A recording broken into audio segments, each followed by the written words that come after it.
Merci, Monsieur le Président. Bonjour, chers collègues. Monsieur le ministre, je vous salue, ainsi que vos collaborateurs. Monsieur le ministre, je tiens quand même à la question de l'honorable Mohamed Sall. Et je crois qu'il sera quand même important que vous nous clarifiez ces extensions, parce que vous savez, l'esprit de la loi est important. Je crois que ce qu'on est en train de ratifier aujourd'hui, quand même, a démarré depuis 2019. L'État est une continuité, mais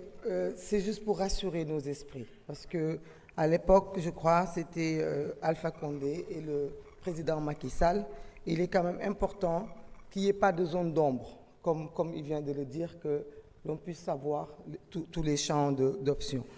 Je voudrais aussi poser une question. En juillet 2025, il y a quand même eu des accords qui ont été signés entre le Sénégal et la Guinée. Alors, est-ce qu'il y a une différence entre ces accords-là ou est-ce que cela englobe aussi ces accords? Parce que dans ces accords, je crois qu'il n'y a pas que la pêche, il y a aussi des accords militaires. C'est important de signer des conventions avec nos pays voisins et nos pays frères parce que cela permet de mieux nous occuper de certains problèmes de nos compatriotes. Mais cela m'amène, Monsieur le ministre, à vous interpeller sur le cas de nos compatriotes au Maroc. Parce que ce qui se passe au Maroc est quand même inadmissible. Entre le Maroc et le Sénégal, je crois qu'on a des conventions depuis 1967, si ce n'est même pas antérieur. Et avoir des frères qui sont partis supporter leur équipe nationale, quels que soient les problèmes qu'il puisse y avoir, quelle que soit l'indépendance de la justice marocaine, Monsieur le ministre, vous êtes diplomate, vous êtes posé, vous devez jouer. Si vous le faites, rassurez-nous et informez-nous des démarches que vous avez faites jusqu'à présent pour la libération de ces Sénégalais. Parce que la coupe ne peut pas continuer à faire le tour des plateaux, à prendre des photos pendant que nos compatriotes sont dans l'ombre et on ne sait pas dans quelles conditions. Cela ne peut pas cesser. Nous ne voyons même plus cette coupe-là. La beauté de cette coupe est en train d'être enfermée par l'emprisonnement de ses compatriotes. Il faut vraiment que ces Sénégalais reviennent parmi eux. Ils étaient partis supporter, on les a vus brutalisés. Même s'il y a eu de l'excès, je dis bien encore, même si le pays marocain ou le Sénégal, tous les pays ont leur indépendance et qu'il y a la justice qui fait son travail, il faudrait communiquer parce que quand même, dafa dalul sunu xel, sunu doom yooyu demoon di wuti coupe bi ñëw jiitu leen fi ñun ñu bëgg a continuer di xool coupe bi di tàcc coupe bi te ñoom ba tey ñëwaguñu loolu lu ñu metti la loo xamante ne vraiment bëgg nañu ngeen nga taxaw ci bu fekkente ne itam taxaw nga ci la nga ca jot a def nga wax ko sénégalais yi ñu xam ko parce que ñun tam chaque jour nit ñi interpellé ñu ci fan la sunu mbokk yooyu toll ak yan condition moom la ñu nekk donc maa ngi lay jaajëfal di la féliciter merci. Merci honorable Mohamed Sirajou Souare. Vous avez la parole. Djibi Ciss mën nga waajal.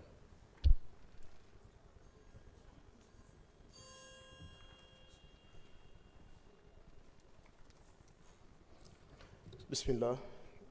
Président, merci beaucoup. Monsieur le ministre, nuyu naa la. Tout d'abord, ma lay remercier, monsieur le ministre, sa disponibilité. Parce que gis nañ ne même message bu ñu la ko envoyé, vous répondez automatiquement. Man personnellement dafa am des compatriotes qui vivent au Maroc ñoo ma yónnee yóbbante di la remercier à travers la femme Maman Africa bi ma la woowee wax la sa situation et la situation de quelques Sénégalais qui sont là-bas da nga ma wuyu ci tàng bi te da ngeen cee taxaw dem seeti ko aussi ci restaurant encouragé ko soulagé ko wax ko rassuré ko loolu famille bi nekk Thiès et partout ñu ngi la ci remercier di leen wax ne loolu la ñu sénégalais yi soxla parce que ki nekkul fii sax xelam fi la nekk liñ naan picc ngi naaw waaye xel maa nga ci suuf di la remercier aussi ci ni ngeen taxawoon suñu xale yi nga xamante ne ñoo jóge woon Ghana te ñu sonnoon trop ñu kidnappé leen te ngeen dox ci tànku jàmm ak salaam te wax dëgg yàlla ñu yegg ci jàmm ak salaam di ci remercier waale président El Malick parce que l'autre jour bi may yóbbante seeni jaajëf nekkoo fi woon président di wax ne aussi sénégalais yu bëri dañu nekk ci àll bi soxla dëkkuwaay lépp njatt leen amuñu ku ñu wóolu képp koo xamante ne yónnee nañ ko xaalis pour mu tabaxal leen bu ñu ñibbisee mën a toog parce que xam nañ ne yàgg-yàgg fi la ñuy dellu si amuñu ci benn sens ñu ci ëpp parce que dañuy ñëw am coono te bu ñu yódduwantee seen xaalis dañuy fekk ñu lekk ko état bi politique bu nekk taxawal na ko mais je vois que amul suivi ñooñu dañ leen war a toppatoo xam ne fi la ñu ñibbisi kon état na créer benn affaire bu gën a boo xamante ne day am suivi mais vraiment dama gis ne dañu nekk tout le temps ci théorie te loolu encouragé wul ñi nga xamante dañuy tukki di fi yónnee seen xaalis nekk ay sénégalais ñoom dañuy nekk àll am coono ku ci dee pour ñu delloo si la fii seen mbokkoy sonn ambassade bi boo ci wootee dañ naan la seen moyen doyul malgré ñoom effort yi ñuy def pour Sénégal loolu dafa métti c'est écœurant nit dee ci àll bi kenn mënu ko taxaw ay mbokkam yalwaan fu ne pour mën ko andi loolu mën nañ cee taxaw yaakaar naa ne Sénégal diplomatie war na raw foofu dinaa rebondir tuuti aussi ci question bi Maïmouna Bousso wax c'est trop sensible parce que man mi nga xamante ne maa dëkk ak le président 12e Gaïndé ñuy waxtaan ci waxu supporters sénégalais yi nga xamante dañ leen a emprisonné au Maroc vraiment lii aussi war nañ ci taxaw quoi yaakaar naa ne ñun suñu poigne dafa des te la diplomatie sénégalaise war naa dépasser fii parce que Sénégal pays phare la ci monde bi donc loolu diplomatie bi moo war a mën a jouer rôle boo xamante ne sénégalais fu mu nekk war na am assurance ne dëkkam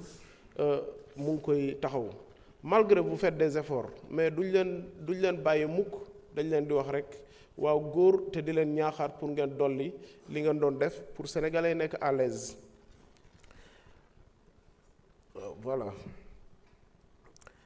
di wax ne aussi ñi nga xamante ne dañ leen a emprisonné ñu nekk dans des conditions vraiment difficiles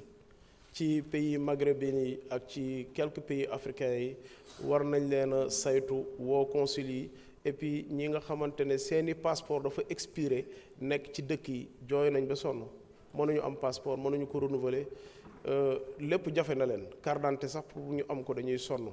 loolu moom laa la doon wax di la wax ne nag jërëjëf yéen a ngi def des efforts mais il faut ngeen yokk ko xam ne sénégalais yi ils comptent sur l'état du Sénégal te actuellement changement bi ñuy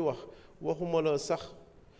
ñun ñu fi dëkk mais ñëpp a ko war a gis ñëpp a ko war a sentir te loolu ça commence d'abord par ñi nga xamante ne dëkkuñu fi nga xamante ne ils sont mieux informés que nous te nekk à l'extérieur nga xamante ne tey projet Pastef bu ñu ko taxawalee ba mu taxaw ñoom dañ cee jouer benn rôle bu am importance parce que ñoom ñoo tukki xam li xew ba mën a li ñu jëmmal ñoom ñu mën cee adhérer pour tey ñu accéder au pouvoir je vous remercie monsieur le ministre merci beaucoup. Merci beaucoup honorable. La parole est à l'honorable député Djibi Ciss. Guy Marius Sagna se prépare.